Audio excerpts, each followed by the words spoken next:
I live on 17 acres, and this is one of my back pastures. And in this back pasture is a pond. We call it Long Pond. It's about 150 yards long, and it's presenting a problem.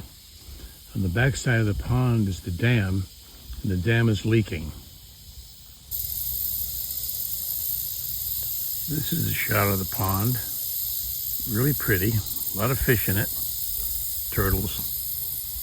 Yellow-bellied water snakes. Long Pond is a beautiful pond, and I'm glad it's here, and I guess it's no problem if I have to give it a little attention once in a while. So here we go. Behind the pond is a pretty little pasture, or a glen, or a glade. The deer love it. The problem is that the dam is leaking water into this back pasture. Ordinarily, this pasture gets wet in the spring, but it's dry by the middle of June or July, and I can get in it and I can mow it. This year, it's August 15th, and it's still wet.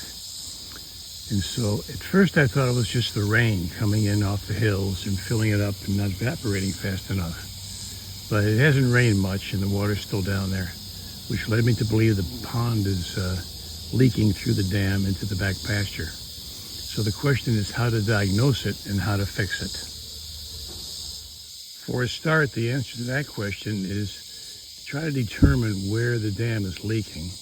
And it looked like there were two very wet spots at the bottom of the dam, so we thought that'd be a good place to start. So the strategy is to dig a 12-foot trench about 50 feet long, and sure enough, we found the wet spots, but it wasn't up where the roots of a dead tree would be. It was down in the bottom, and there was more than one spot. So ordinarily, if there's just one spot, what you would do is cut another trench at 90 degrees from that wet spot down to the pond, find the canal that the water's going through, and close it in and pack it down with clay. Of course, this time it wouldn't work. So the strategy is to fill in the trench to dug and lower the pond.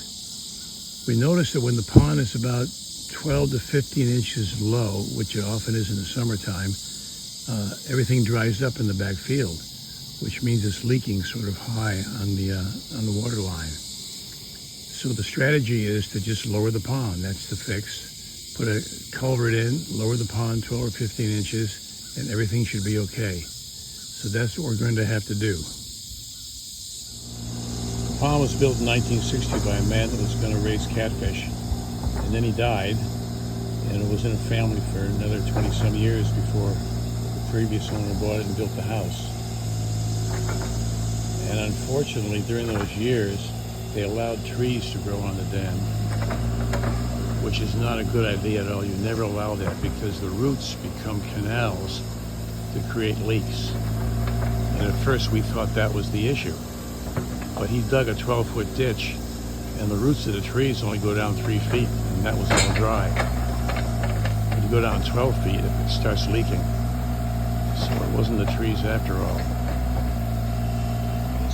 I'm at the bottom of the dam, and here's one of the spots where the water is coming out of the dam, flowing into the field. See, if it were just rain, that water wouldn't be there by now. Put back some of the clay, and then you tap it down, and put back some more. That's what he's doing now.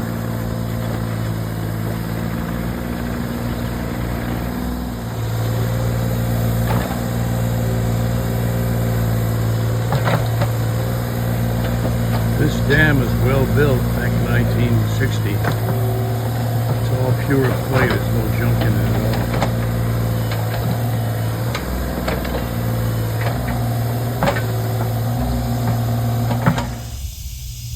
Half an hour later, and you can see Junior's almost got the hole filled in.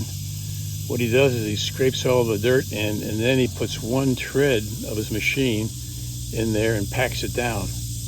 And you can see it's almost done. He's going to lunch now, but there's that much left. Fast work. There's the already packed in part.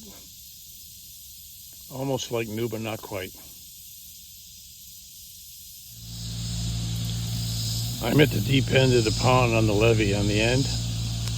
And so the solution is going to be to lower the pond probably 12 inches, maybe 15 inches, because in the end of the summer when the pond is naturally lower, it dries up in the back field. So if we drop it 12 or 15 inches, we should stop the leak. And the way we're going to do that is by putting a culvert in right here. So there'll be a 16-inch pipe to go under this part of the levee, which I'm showing you right now, and it'll go down into the woods over here, and there's a natural swale off toward the left which will run the water down to a creek behind my property. So we're not changing the flow of the water at all, which of course you can't do. So he's going to put that pipe in tomorrow. We'll lower it quickly. We won't wait for it to evaporate, and we'll see if that works.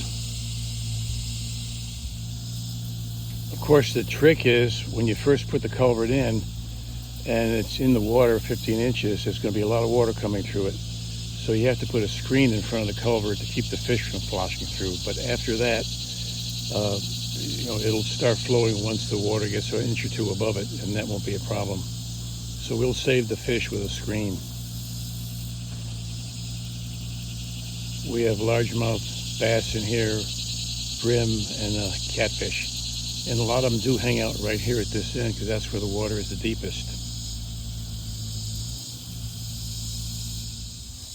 This is the corner of the pond where the culvert's going to go, right between those two bushes there.